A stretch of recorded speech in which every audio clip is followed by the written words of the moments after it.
এখন আমরা জানি আরবি সফর মাস, ঠিক না? এর পরের মাসের নাম কি? রবিউল আউয়াল মাস। রবিউল আউয়াল মাস আসলেই আমরা রাসূলুল্লাহ সাল্লাল্লাহু আলাইহি ওয়াসাল্লামের জন্ম, জীবন, সিরাত, মিলাদ ইত্যাদি নিয়ে পাগল হয়ে উঠি। কারণ আমরা সবাই বতুরে মুসলমান। যেমন বছরে একবার বাঙালি হই পহেলা বৈশাখে, বাকি পুরো মাসই ইংরেজ থাকি।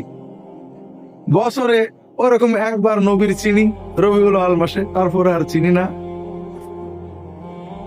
কিন্তু আসলে এইভাবে করে, যেমন ভারতে ইন্ডিয়ার কৌতুক শুনছিলাম, বছরে গান্ধীজির জন্মদিনে চরকা কাটে, এটা দিয়ে প্রমাণ করে যে আমি স্বদেশী।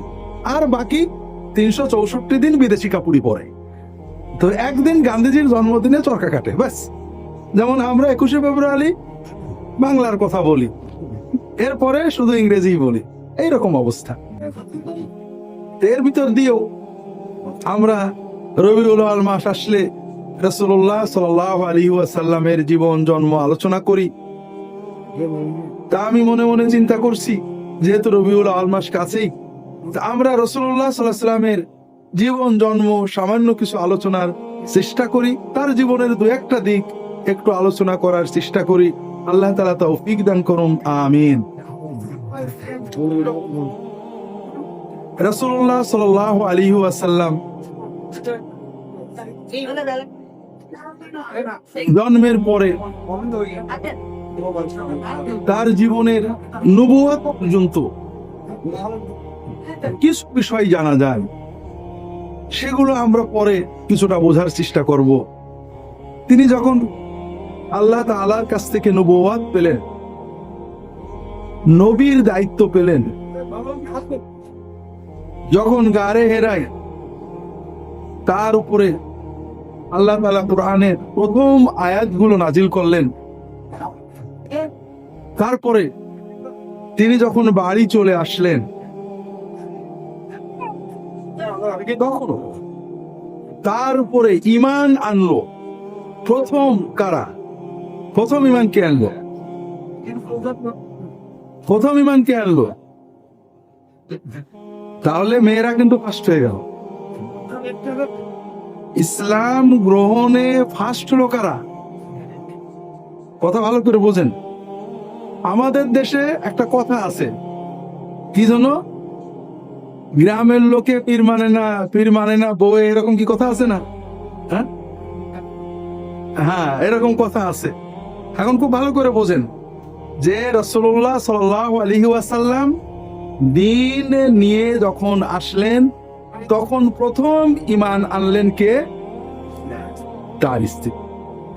তাহলে এক নম্বর আমরা দেখলাম রাসূলুল্লাহ সাল্লাল্লাহু আলাইহি ওয়াসাল্লাম এমন স্বামী ছিলেন যে তার স্ত্রীর আস্থা এত বেশি তার উপরে ছিল যে বিশ্বের যে সকল মানুষের কথা, যে বউয়ের কাছে পিরালি চলে না, এই কথাটা এখানে সত্য হলো না। দুই নম্বর বুঝলাম যে দ্বীনের ক্ষেত্রে পুরুষদের চেয়ে মেয়েরা এগিয়ে। এরপরে যারা ঈমান আনলো কারা? আবু বকর, আলী রাদিয়াল্লাহু তাআলা আনহু। এদের ভিতরে কিছু বৈশিষ্ট্য আছে যেটা আমার মসজিদে যারা নামাজ পড়েন মাঝে মাঝে আমরা বলি যে ঈমানের ক্ষেত্রে কয়েকটা শ্রেণী এগিয়ে।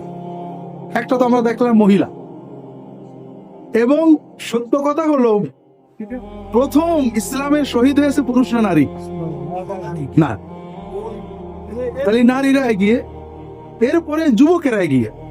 রাসূলুল্লাহ সাল্লাল্লাহু আলাইহি ওয়াসাল্লাম নবুয়ত পেয়েছিলেন 40 বছর, এটাও কিন্তু যৌবনের শেষ প্রান্ত, পূর্ণতা। এরপরেই ভাটা পড়তে থাকে। তার প্রথম সাহাবী আবু বকর রাদিয়াল্লাহু তাআলা আনহু, তার সে কিন্তু বয়স কম, খেয়াল করেছেন? আর বাকি সাহাবী সবাই যুবক। আলী 12-13 বছর বয়স রাদিয়াল্লাহু তাআলা আনহুম আজমাইন। আব্দুল্লাহ ইবনে মাসউদ 15-20 বছর বয়স। আব্দুল্লাহ ইবনে জুবাইর ইবনে আল আওয়াম যুবক, 15-20 বছর বয়স। এই রকম যত ইমান এনেছে, প্রথম মেয়েরা এগিয়ে গেলেন, আমরা ঠেকাতে পারলাম না, নারীরা, তারপরে যুবকেরা, কথা বুঝেছেন? 3 নম্বর ইমান এনেছেন বেশি কারা? রাসূলুল্লাহ সাল্লাল্লাহু আলাইহি ওয়াসাল্লামের মক্কি জীবনের দাওয়াতে, মাদানী জীবনের দাওয়াতে। তৃতীয় ক্যাটাগরির যারা ইমান এনেছেন, সমাজের সাধারণ মানুষ, খেটে খাওয়া মানুষ, নিম্নবিত্ত মধ্যবিত্ত মানুষ। কথা বুঝতে পেরেছেন? তাহলে আমরা 3টে শ্রেণী, এবং আরেকটা শ্রেণী আমরা পাই যারা রাসূলুল্লাহ সাল্লাল্লাহু আলাইহি ওয়াসাল্লামের উপর ঈমান এনেছিলেন, তারা সমাজের চিন্তাশীল মানুষ, যারা সমাজে গা ভাসাতেন না, সমাজের কাজ দেখে কষ্ট পেতেন, কাজগুলো ঠিক হচ্ছে না, সমাজের কাজের বাইরে থাকতেন, সমাজের কুসংস্কার গুলোর ভিতরে ঢুকতেন না, সমাজের মানুষ মদ খেত, তারা খেতেন না, সমাজের মানুষ শিরিক করত, তারা করতেন না, কিন্তু কোন পথে যাব বুঝতেন না। এই রকম চিন্তাশীল কিছু মানুষ, তারাও ইসলাম গ্রহণ করলেন। তাহলে প্রথমে মহিলা, নারী, দ্বিতীয় যুবক, তৃতীয় সমাজের সাধারণ মানুষ, সহজ সরল খেটে খাওয়া মানুষ, চতুর্থ চিন্তাশীল মানুষ। ইসলামের বিরোধিতা করলো কারা? তাদের বৈশিষ্ট্যের ভিতরে বড় বৈশিষ্ট্য, তারা সবাই বয়স্ক। কথা বোঝেন? বয়স্ক, রাসূলুল্লাহ সাল্লাল্লাহু আলাইহি ওয়াসাল্লামের বেশি বয়স, তারা সমাজের প্রভাবশালী, ধর্মীয় পুরোহিত অথবা সামাজিক রাজনৈতিক নেতা। এই ধরনের মানুষেরা রাসূলুল্লাহ সাল্লাল্লাহু আলাইহি ওয়াসাল্লামের বিরোধিতা করলেন। আপনারা কথা কি বুঝতে পেরেছেন? যে আমরা এই যে ইসলামের প্রচার প্রতিষ্ঠা, এই যে শ্রেণীগুলো, এটা নিয়ে সামান্য আলাপ করব। রাসূলুল্লাহ সাল্লাল্লাহু আলাইহি ওয়াসাল্লাম কিভাবে এই পরিবার গঠন করলেন, যে যেখানে সারা বিশ্বের মানুষ বলে যে বউয়ের কাছে স্বামীদের কারামতি চলে না, সেখানে সবার আগে তার স্ত্রী ঈমান আনলেন কেন? এটা আমরা বোঝার চেষ্টা করব। আমরা আল্লাহ তাআলার কাছে দোয়া করি যে আল্লাহ তাআলা আমাদেরকে ভালো কথাগুলো ভালো করে বলার এবং ভালো কথাগুলো পালন করার তৌফিক দান করুন, আমিন। হাজিরিন, রাসূলুল্লাহ সাল্লাল্লাহু আলাইহি ওয়াসাল্লামের জীবনে মানুষের জন্য মডেল, আদর্শ রয়েছে। এটা আমি বলছি না, বিষয়টা হলো প্রত্যেক ধর্মের মানুষেরা তার ধর্মগুরুকে ভালোবাসবেন, এটা খুবই স্বাভাবিক। আর আমাদের মুসলমানদের নির্দেশ হলো কারো ধর্মের কোন ধর্মগুরু পূজিত ব্যক্তিত্ব অপমান না করা, খারাপ না বলা। এটা আমাদের দ্বীনি দায়িত্ব যে আমরা কোন ধর্মীয় ব্যক্তিত্বের, ধর্মের দেবতা, গুরু বা কাউকে এমন কথা বলবো না যে কারোর ধর্মীয় অনুভূতিতে আঘাত না। এটা কোরআনে আল্লাহ নির্দেশ দিয়েছে, রাসূলুল্লাহ সাল্লাল্লাহু আলাইহি ওয়াসাল্লাম হাদিসে করেছে। আমরা শুধু তুলনার জন্য দু একটা জিনিস আপনাদের সামনে আনবো, কাউকে ছোট করার জন্য নয়। সকল ধর্মের যারা আসমানি ধর্মের নবী, তাদের জীবনে তাদের উম্মতের জন্য আদর্শ ছিল, কিন্তু আদর্শ সংরক্ষিত নেই। যেমন আমাদের ঈসা আলাইহিস সালাম, খ্রিস্টানরা যাকে যীশু খ্রিস্ট বলেন, ঈসা মাসিহ বলেন, তাকে ত্যাগের প্রতীক বলেন, ভালোবাসার প্রতীক বলেন। অবশ্যই তিনি আল্লাহর নবী, আমাদের প্রিয়, আমাদের শ্রদ্ধা ভক্তির পাত্র। কিন্তু যখন আমরা তার জীবনী বাইবেল ঘাঁটি, ইনজিলগুলো ঘাঁটি, এখানে তার অনেক শিক্ষা পাই, অনেক সুন্দর সুন্দর শিক্ষা আছে, অনেক বাজে কথাও আছে যেগুলো সত্য না। কিন্তু মডেল পাওয়া যাবে না। একজন স্বামীর কেমন হওয়া দরকার, স্ত্রীর সাথে তার আচরণ কেমন হওয়া দরকার নেই। একজন ব্যবসায়ী থিওরি আছে যে তুমি এটা করো, সেটা করো, সেই থিওরিগুলো থিওরি। যেমন তুমি যদি জান্নাতে যেতে চাও, টাকা পয়সা ছেড়ে দাও। যারা টাকা আছে তারা কেউ জান্নাতে যাবে না। বিষয়টা বড় জটিল। জান্নাতে যেতে গেলে, এটা কিন্তু আমি ইনজিলের কথা বলছি, প্রচলিত যেটা তারা বলেন, এটা ঈসা আলাইহিস সালামের শিক্ষা হওয়ার কথা না। তুমি যদি জান্নাতে যেতে চাও, তাহলে তুমি পিতা মাতা স্ত্রী সন্তান টাকা পয়সা বাড়ি ঘর পরিত্যাগ করো। যদি কেউ খ্রিস্টের জন্য নিজের বাবা মা স্ত্রী টাকা পয়সা ভাই বোন পরিত্যাগ করে, তাহলে এই দুনিয়াতে শতগুণ পাবে। একটা মা পরিত্যাগ করলে 100টা মা পাবে, একটা বাপ পরিত্যাগ করলে 100টা বাপ পাবে। কথা বলছেন? একটা বউ পরিত্যাগ করলে 100টা পাবে, একটা বাড়ি পরিত্যাগ করলে 100টা পাবে, এবং জান্নাত। এগুলো আসলে কখনোই ঈসা মসির শিক্ষা হওয়ার কথা না, তবে বর্তমান প্রচলিত ইঞ্জিলে আসে। তবে আমরা যেটা বলছিলাম, যেটা মডেল আদর্শ, আপনি বললেন যে তোমার এই গালে যদি চড় মারে তুমি এই গালটা এগিয়ে দিও, এটা একটা থিওরি। কিন্তু আপনার সামনে মডেল থাকা লাগবে যিনি সত্যই ডান গালে চড় খেয়ে বাম গালটা এগিয়ে দিয়েছে। এই মডেল আপনি খুঁজে পাবেন না, কারণ মানুষ থিওরি মানতে পারে না যতক্ষণ তার সামনে একটা মডেল থাকে। ঠিক তেমনই আমরা জানি শ্রীকৃষ্ণকে হিন্দুরা তাদের মুক্তির দূত মনে করেন। তিনি তাদেরকে অনেক নীতি কথা গীতা পড়লে আপনারা পাবেন, কিন্তু কোন হিন্দুই তাকে ফলো, তিনি যেভাবে বাঁশি বাজাতেন ওইভাবে বাঁশি বাজাতে হবে, যেভাবে প্রেম করতেন ওইভাবে প্রেম করতে হবে, এটা চিন্তা করেন না। তার কথা মানতে হবে, কিন্তু তিনি মডেল না। কথাই বুঝতে পেরেছেন? আর মানবতার জন্য, শুধু মুসলমানদের জন্য নয়, সকল মানুষের জন্য প্রতিটি ক্ষেত্রে জীবনের মডেল মুহাম্মদ রাসূলুল্লাহ সাল্লাল্লাহু আলাইহি ওয়াসাল্লাম। তিনি আমাদের বললেন যে আল্লাহর কাছে সেই ভালো যে তার বউয়ের কাছে ভালো। এটা একটা থিওরি, এটা বলা খুব সহজ, কিন্তু বাস্তবে কি তিনি এটা প্র্যাকটিস করে দেখিয়েছেন? আমরা তার জীবন দেখি, আমরা দেখবো যে তিনি সত্যই বাস্তবে এটা দেখিয়েছেন। তিনি তার স্ত্রীর কাছে সবচেয়ে ভালো ছিলেন বলেই তার স্ত্রীর অগাধ আস্থা অর্জন করতে পেরেছিলেন, এবং তার স্ত্রীও তেমনই ছিলেন। তাদের জীবনের প্রথমটা আমরা দেখি, রাসূলুল্লাহ সাল্লাল্লাহু আলাইহি ওয়াসাল্লাম বিবাহ করলেন। বিবাহের সময়ে মুহাম্মদ সাল্লাল্লাহু আলাইহি ওয়াসাল্লাম অর্থনৈতিকভাবে দরিদ্র ছিলেন, ঠিক আছে না? তার বাবা নেই, চাচার ঘরে মানুষ আছেন, চাচাও দরিদ্র। তিনি খাদিজা রাদিয়াল্লাহু তাআলা আনহার সাথে কর্মচারী হিসেবে কাজ করেছেন, অফিসার হিসেবে কাজ করেছেন, ব্যবসায়িক পার্টনার হিসেবে কাজ করেছেন, মুদারাবা ব্যবসা করেছেন। এরপরে খাদিজা তার চাচার কাছে প্রস্তাব করলেন বিবাহ হয়ে গেল। বিবাহের পরে খাদিজা রাদিয়াল্লাহু তাআলা আনহা তার সকল সম্পদ তার স্বামীর কাছে দিয়ে দেবেন। কথা বোঝেন? আমরা যদি হই যে আমার বউ কোটিপতি, টাকাগুলো আমার দেশে, তখন আমরা কয়েক রকমের করতে চাই। একটা হলো নিজের টাকা জমাতে চাই, ভোগ বিলাস করতে চাই। আর আল্লাহ রাসূল সাল্লাল্লাহু আলাইহি ওয়াসাল্লাম এই টাকা নিয়ে, টাকা পেয়ে কি করলেন?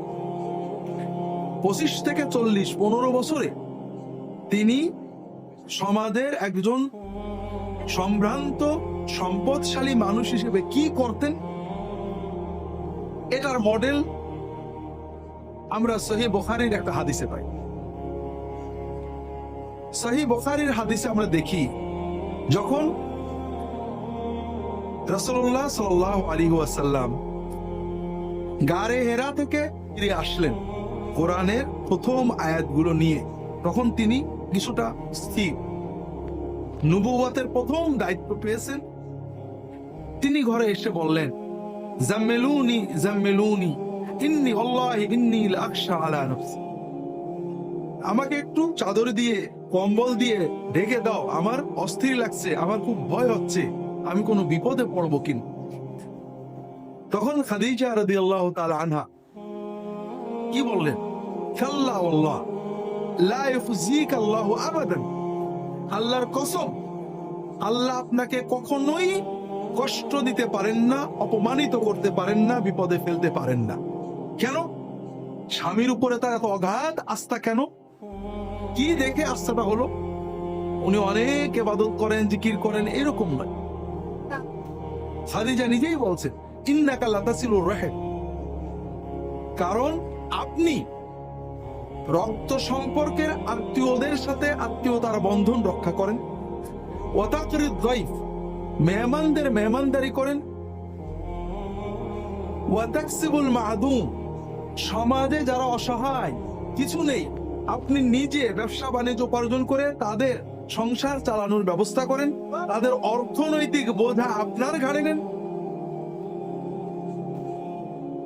তুআদ্দিল আমানা, আপনি মানুষের আমানত আদায় করেন।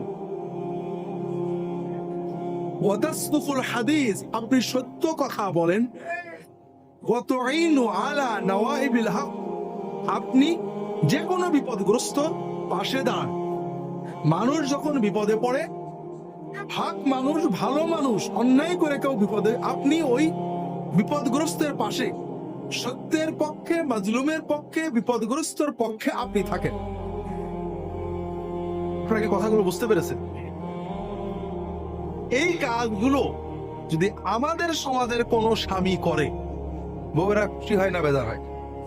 খুব ভালো করে বোঝেন। কিন্তু যদি টাকা পয়সা, ভাই বোন, আত্মীয় স্বজনের মেহমানদারিটারি করে, বউরা খুশি হয় না বেজার হয়?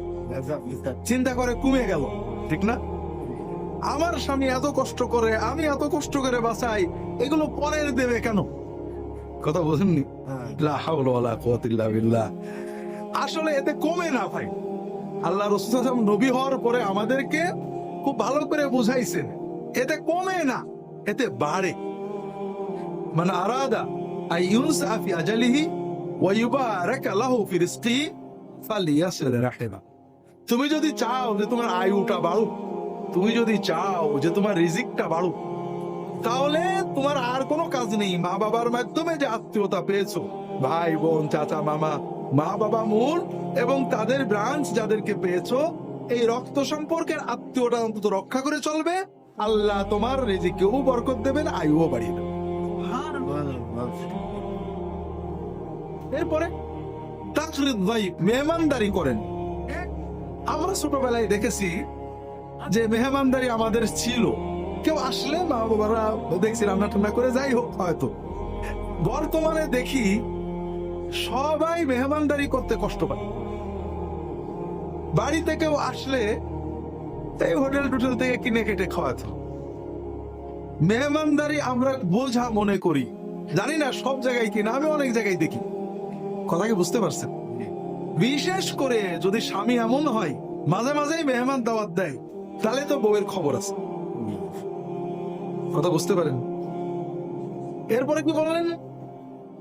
তাকসিবুল মা'দুম, আপনি নিজে কামাই করে সমাজের না খাওয়া অসহায় অসলদেরকে দেন। আপনারা যদি কেউ এই কাম করেন আর বেগম সাহেবরা জানতে পারে, তাহলে সুবিধা হবে না অসুবিধা হবে? ওয়া তুঈনু আলা নওয়াইবিল হক, আপনি বিপদগ্রস্ত মানুষদের পাশে দাঁড়ান। আমাদের দেশের ভাষায় ঘরের খেয়ে বনের মোষ তাড়ানো, ঠিক না? হ্যাঁ।